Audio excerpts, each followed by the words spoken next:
Bonsoir mesdames et messieurs, chers téléspectateurs.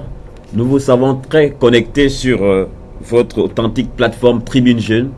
Cette plateforme qui donne l'expression libre à la jeunesse gabonaise, qui permet à tout un chacun de s'exprimer librement, parce que c'est cela, être citoyen. Aujourd'hui, nous allons aborder un thème très intéressant en cette période du 58e anniversaire de l'accession du Gabon à la souveraineté internationale. Et ce thème n'est rien d'autre que 17 août 2018. Quelle indépendance culturelle et économique pour le Gabon?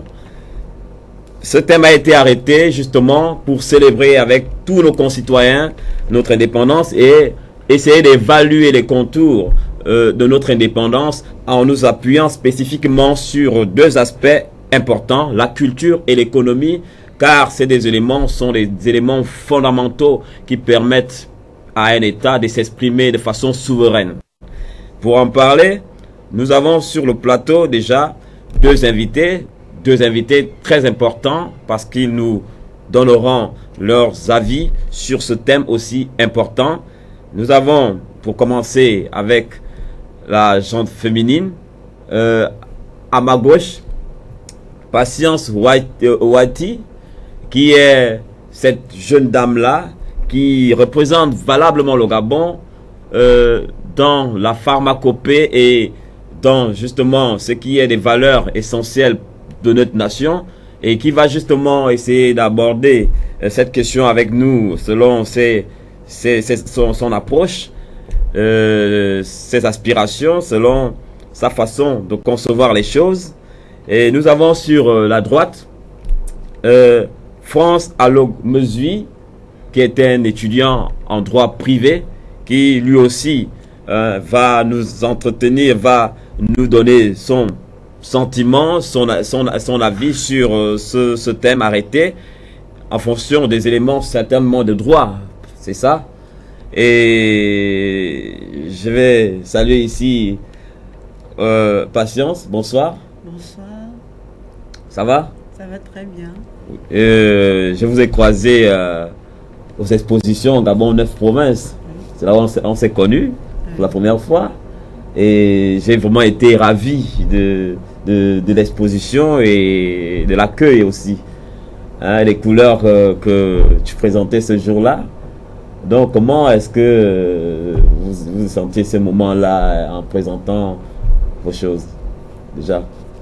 C'est une joie pour moi et de représenter le Gabon et la culture. Justement, le Gabon et la culture. Donc on en parlera de toutes les façons. Yann, bonsoir. France, bonsoir, j'allais dire. Bonsoir à toi Yves. Ça va bien? Très bien. Oui, bon, et puis nous sommes en cette période-là, période d'indépendance. À la veille, bon, sinon aujourd'hui c'est l'indépendance traditionnelle, administrative et tout, parce qu'il y a défilé culturel, administratif, je crois, aujourd'hui, mais c'est l'indépendance, certainement militaire et politique. Donc, comment est-ce que vous sentez déjà ça? Vous êtes dans quel engouement à partir de cette fête-là? Bon, de manière historique et idéologique, on la prend toujours avec toute l'aisance nécessaire. Et en profondeur, il y a beaucoup à dire là-dessus, qu'on attend d'abord le débat et pour en donner justement, on en vient. Et nous aurons également dans la deuxième partie, nous on l'appelle souvent Maître Biban, Bimvé. C'est le seul étudiant que j'ai connu qui n'est pas de prénom, hein. C'est vraiment un pur fan. Donc lui c'est un étudiant en droit qui fait gouvernance financière vraiment au moment où le Gabon traverse vraiment la crise financière. Je crois que il nous donnera assez de solutions, des pistes de solutions pour en sortir de cette situation très très très critique du Gabon. Nous l'aurons justement. Donc vous qui nous suivez, il faut savoir que cette émission est interactive, et pour justement aborder avec nous ce thème en direct de façon interactive, vous avez au bas de votre petit écran ce numéro, le 07 67 13 03.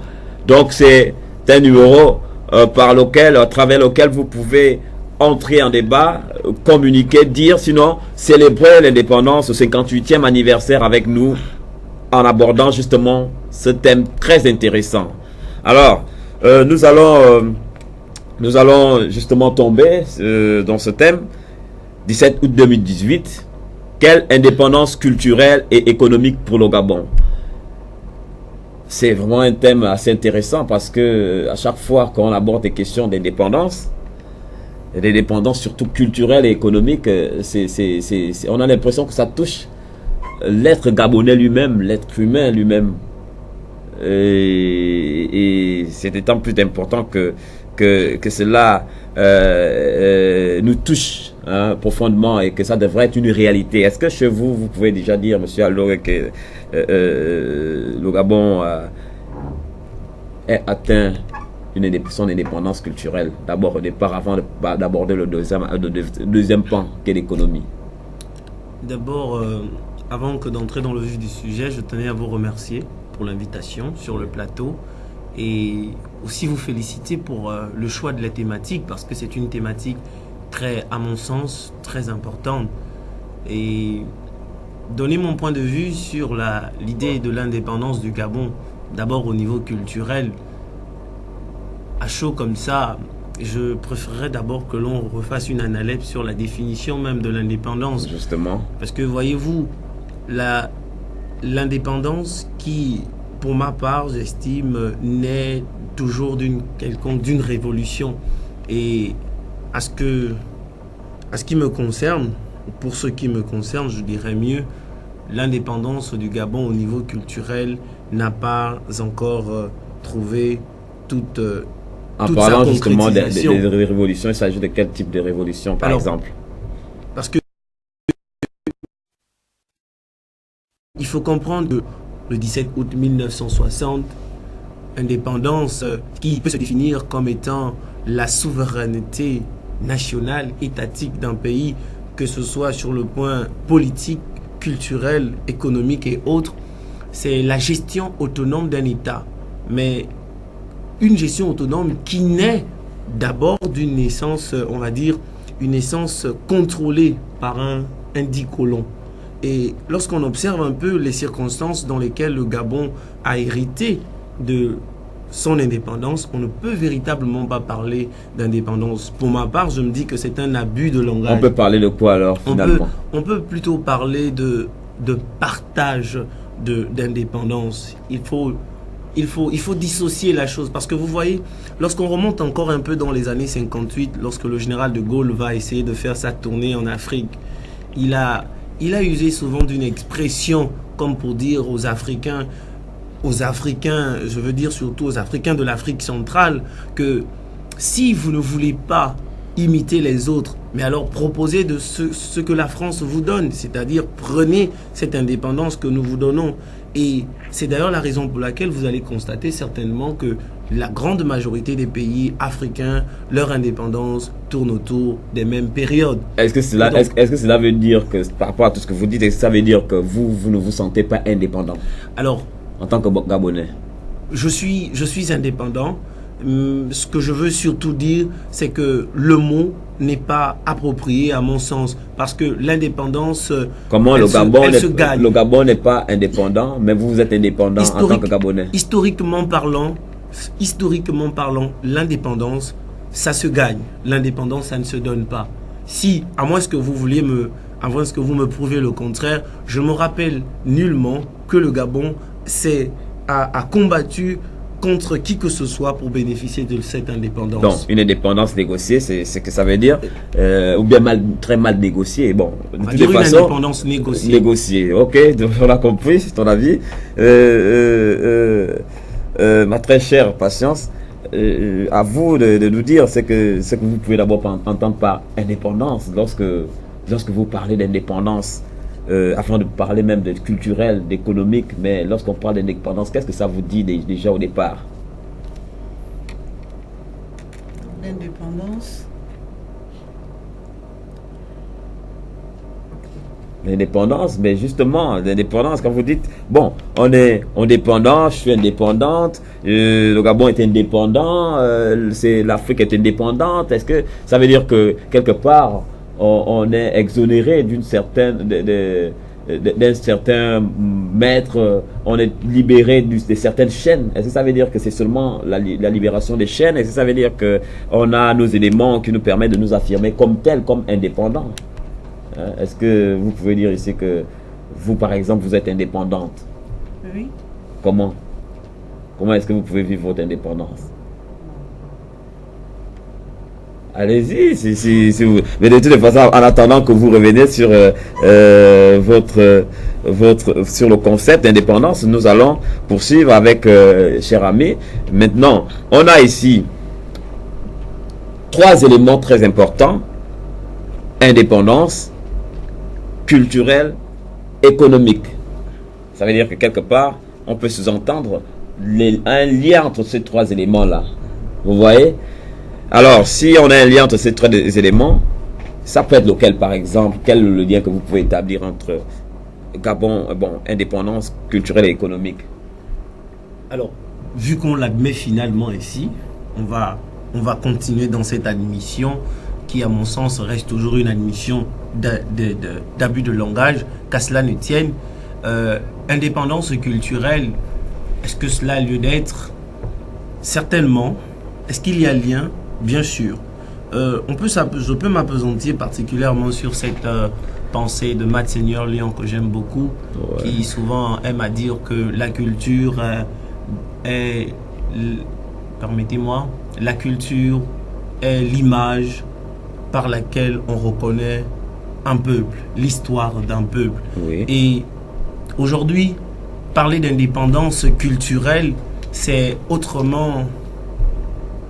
de dire autrement que à travers la maîtrise de la culture d'un peuple, il y a cette possibilité de comprendre ce peuple et même son développement. Parce que voyez-vous, pour qu'un peuple puisse se connaître, se savoir, il y a naturellement que ce peuple doit fonctionner autonomement. Raison pour laquelle les Guissir aiment à dire en leur langue Mouri Mombati Diyombi. Ce qui veut dire? Ce qui veut dire le cœur de l'autre est comme une forêt dense. Et si le cœur de l'autre est comme une forêt dense, autrement dit, il faut maîtriser par le mécanisme de l'indépendance la connaissance d'autrui.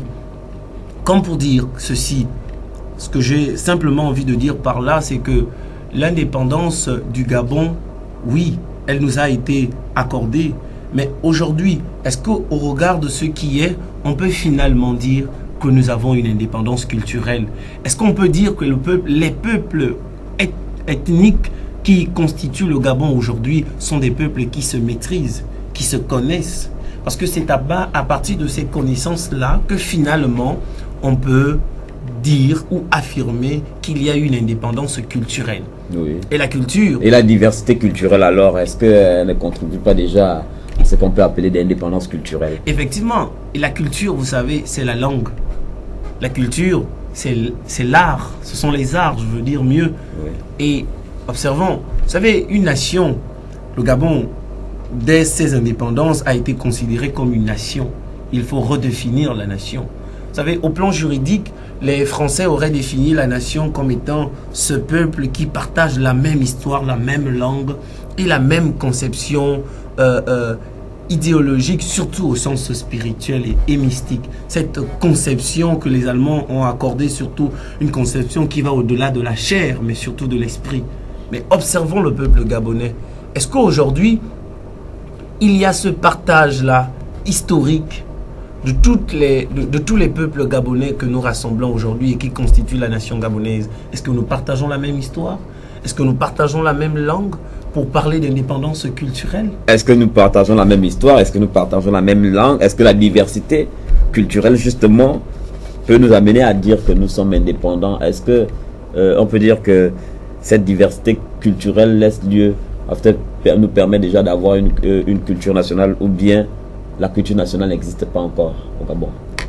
La culture, elle existe, mais nous ne sommes pas encore totalement culturellement indépendants.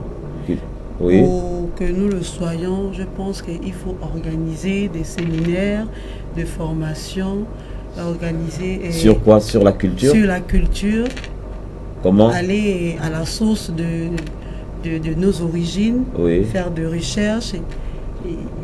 C'est un peu Mais ça. est-ce que faire des recherches, comment ça veut dire aller dans les bibliothèques ou bien aller Non. vers nos anciens Vers villages nos- et tout?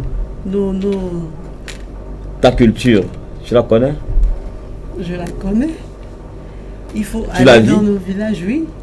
Tu la vis véritablement? Oui.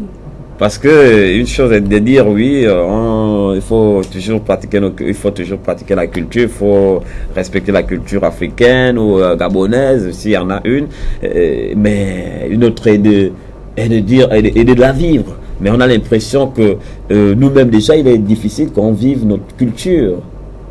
Parce qu'avant de demander l'indépendance, avant de dire oui, nous sommes indépendants, il faudrait d'abord que nous vivions d'abord notre culture. Vous voyez? Donc, vous, à votre niveau, puisque vous travaillez beaucoup avec l'environnement, avec la nature, avec vous, dans la pharmacopée, justement, certainement que vous travaillez avec les esprits, j'ose croire, j'ai envie de dire ça, parce que quand on parle, quand on utilise les éléments de la nature, notamment les plantes, il faut quand même un minimum de conversation avec les esprits de la forêt. Est-ce que c'est ce que vous faites? Non, pas du tout. Quelle est votre démarche? La démarche, c'est moi je suis naturopathe de formation. Oui, On apprend les vertus des plantes. oui, Donc on sait que telle plante soigne par exemple le palu. oui. Mais dans notre culture africaine, c'est de retourner à la source. Retourner à la source Retourner comment? à la source auprès de nos aïeux. Oui, Et puis leur demander nos anciens au village. au village Oui, et prendre des notes. prendre des notes. Ok, justement, prendre des notes. Mais après, comment est-ce que la culture, par exemple, ou du moins, oui, la culture peut devenir l'âme d'un peuple, l'âme d'une nation? Comment la culture peut être ce qui nous alimente?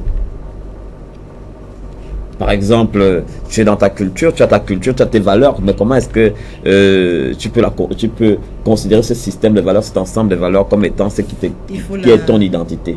Il faut la valoriser. Il faut la Oui, valoriser. il faut valoriser la culture, il faut l'enseigner aux jeunes. Aujourd'hui, Oui. Mais tu penses qu'au Gabon, elle est valorisée ou elles sont valorisées? Je vais surtout parler des cultures. les cultures sont valorisées, mais elles n'ont pas encore atteint leur indépendance. Leur indépendance, elles ne nous ont pas encore permis d'atteindre une indépendance. Pas encore. Voilà. Ben, est-ce que vous souhaitez peut-être un cheminement ici pour que le Gabon accède à l'indépendance culturelle? Bien sûr. Lequel, par exemple? C'est À partir des éléments qui sont... le tourisme. Le tourisme. Développer le tourisme. Oui. Le tourisme, est-ce que ça suffit pour exprimer notre indépendance culturelle? Oui, le tourisme, il est développé, mais est-ce que ça fait que le Gabon accède à l'indépendance? Est-ce que c'est pas autre chose que cela? Parce que le tourisme, c'est bien beau. J'ai l'impression même que le tourisme, c'est du folklorisme. Est-ce que, parce qu'on a développé le tourisme autour de la culture, que le Gabon peut accéder à l'indépendance, ou c'est parce que justement on a réexhumé, ou du moins exhumé ce que nous avons de plus essentiel, ce plus profond qui existe dans notre terroir, que cela peut être possible? Bon, de toutes les façons, on en reviendra, mais pour revenir sur l'aspect économique, parce que ça nous intéresse beaucoup. Si nous disons que nous posons la question, quelle indépendance culturelle et économique pour le Gabon? Je crois que sémantiquement, avec toute la formulation qu'il y a dans cette question, la formulation de la question, ça nous amène quand même à sous-entendre que il y a une proposition qu'il faut faire, ou des propositions qu'il faut faire, que le Gabon n'est même pas encore indépendant culturellement et économique. Certainement. Oui, vous savez, je vous félicitais pour le thème parce que c'est un thème qui, a priori, laisse converger à un bilan Et j'aimerais d'abord, si tu me permets, revenir sur ce qu'elle disait tout à l'heure.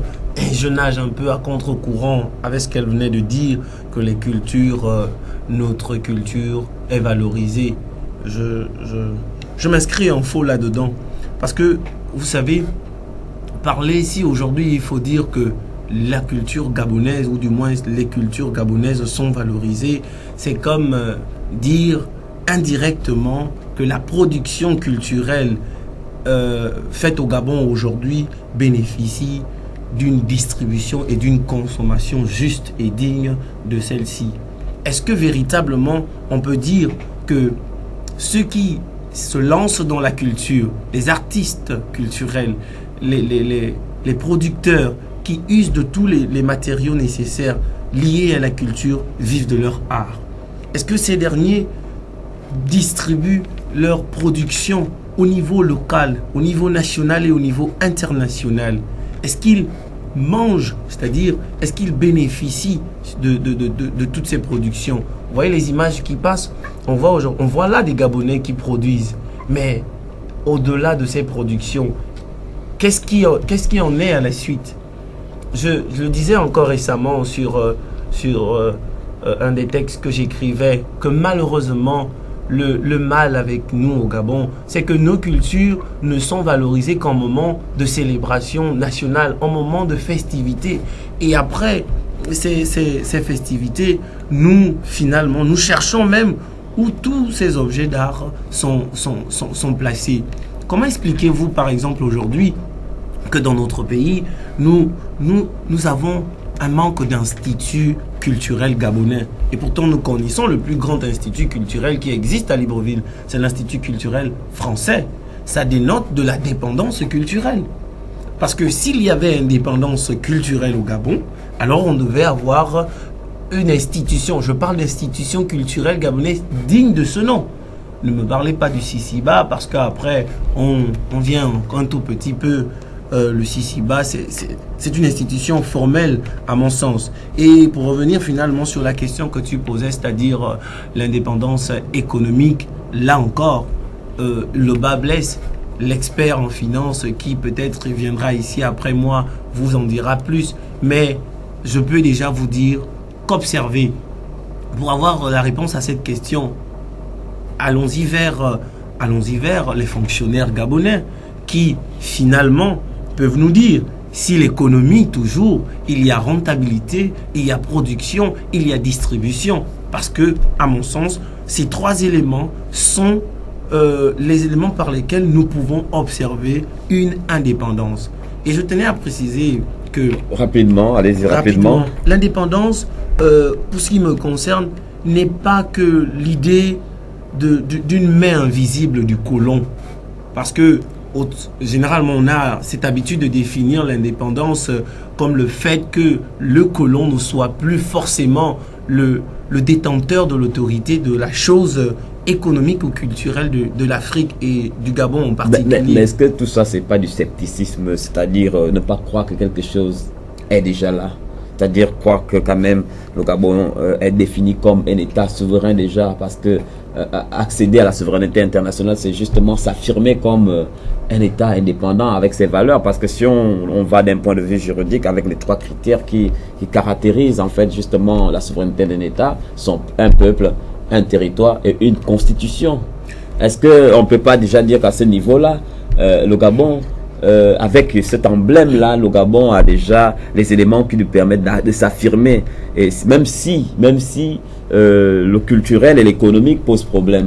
Parce qu'à vous entendre, on n'a pas encore atteint cette dimension culturelle et économique dans l'indépendance du Gabon. Vous savez, ce que vous avez cité comme élément, les juristes diraient que le Gabon a atteint ou serait un état de droit. Oui, mais quel genre d'état de droit? Quel genre d'état de droit? Un état de droit formel. Parce que vous voyez, l'indépendance... Comment formel? Comment formel? Vous êtes... Au plan juridique, oui. Vous savez, au plan juridique, l'indépendance d'un État se conçoit dans sa substantialité. C'est-à-dire? Alors, la substantialité, je la définis souvent comme étant la pratique, pour essayer un peu de rappeler Iria Outino, que j'aime beaucoup. Vous savez, on peut avoir le territoire, la nation, comme vous avez cité, la constitution et la souveraineté, bien sûr, ces éléments, encore que ce sont des éléments sociologiques et quelque peu reconnus par la constitution. Mais ajouté à cela, il y a la reconnaissance et la pratique même des droits fondamentaux des individus. Et c'est par cette pratique des droits des individus que l'on peut se rendre compte effectivement qu'il y a, je disais tantôt, une production, une distribution juste et équitable au plan culturel et au plan économique. Même ça, la constitution, au plan juridique, cela doit être pris en compte. Pour moi, c'est très intéressant tout ce que vous dites, mais je crois que cela reste toujours dans l'ordre du spéculatif, de la théorie, parce que en réalité, j'ai l'impression que vous ne vivez même pas votre indépendance, ou bien vous doutez de tout ce qui se fait autour de vous et de tout ce qui est dit, mais de toutes les façons, cela reste très intéressant parce que ça nous permet de voir qu'en réalité, le Gabon n'a pas encore accédé à l'indépendance culturelle et économique. C'est ça, le sous-entendu de votre propos. Mais ce qui est de la culture, de l'économie, vous êtes, on peut vous appeler femme battante, femme entrepreneur, dans le sens où vous arrivez déjà à proposer quelque chose sur le marché économique, sur le marché gabonais, qui sont juste, c'est quelque chose, c'est justement ces produits-là que vous présentez au peuple gabonais, que vous présentez pour le bien-être des Gabonais, parce que vous êtes dans ce qu'on peut qualifier ici de l'économie du bien-être. Et est-ce que on peut dire que de votre côté, vous vous battez déjà à créer ou à permettre au Gabon d'arriver progressivement à l'indépendance économique, au cas où il ne serait pas encore à ce niveau-là? Pas totalement. Donc ce que vous faites, ça ne compte pas? Ça compte, mais pas totalement. Pas totalement, c'est-à-dire que ce que vous faites, vous doutez de ça en fait? Non, je ne doute pas. Je suis au début. Oui. Et ce que je dirais par contre à la jeunesse, c'est quand on a le potentiel. Oui. Oui, les capacités. Les capacités, une passion. Une passion. On a un rêve, un but à atteindre. Il faut avoir la détermination. Oui. Et y croire. Mais est-ce que vous pensez qu'aujourd'hui, si on dit que le Gabon n'est pas encore indépendant économiquement, est-ce que vous pensez que l'entrepreneuriat peut être une piste, un élément par lequel il faut passer pour arriver à cette indépendance-là? Bien sûr. Comment? C'est comme je disais, il faut créer aller chercher au fond de soi. Nous avons tous des talents. Donc, il faut s'y mettre avec les autres, faire des recherches. Oui. Faire des recherches. Vous avez fait des recherches, vous avez trouvé, certainement dans la nature, dans les plantes, ce que vous pourrez proposer. Oui. Donc aujourd'hui, on a aussi d'autres qui font ça, mais on se rend compte que c'est pas trop pris en compte parce que quand on parle d'économie, on ne parle pas trop de vous. On parle du manganèse, du pétrole, de l'or et tout le reste, mais qui ne permet plus au Gabon de vivre. Est-ce que réellement, à partir de la négligence de l'État, on peut le dire ainsi, de ces choses-là qui comptent beaucoup, est-ce qu'on peut vraiment se glorifier d'aller vers l'émergence? Je ne sais pas encore, c'est pas une question que vous êtes totalement adressée, mais on s'interroge quand même. Donc, nous allons, si vous nous permettez, vous demander de donner un mot de fin par rapport à ce que vous faites, par rapport à ce que vous souhaitez pour le Gabon, pour l'indépendance culturelle et économique du Gabon, avant d'aller au quiz et de prendre notre prochain invité. Ce que je souhaite, c'est qu'on crée des parcs, qu'on crée suffisamment des parcs nationaux et qu'on crée aussi des lieux de tourisme, qu'on développe le tourisme. Et aussi qu'on crée des musées, valoriser les musées, nos traditions et aller dans nos villages, aller vraiment rechercher au fond de nos villages quelles sont nos cultures, rassembler les cultures de 9 provinces, les valoriser et puis développer. Développer, merci, on l'a entendu. Si la régie est prête, on a besoin d'une petite vidéo quiz pour voir, pour nous retrouver derrière avec un autre invité. Merci, mademoiselle, vous allez attendre. Donc, on attend le quiz pour continuer avec notre prochain invité sur le même thème.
I'm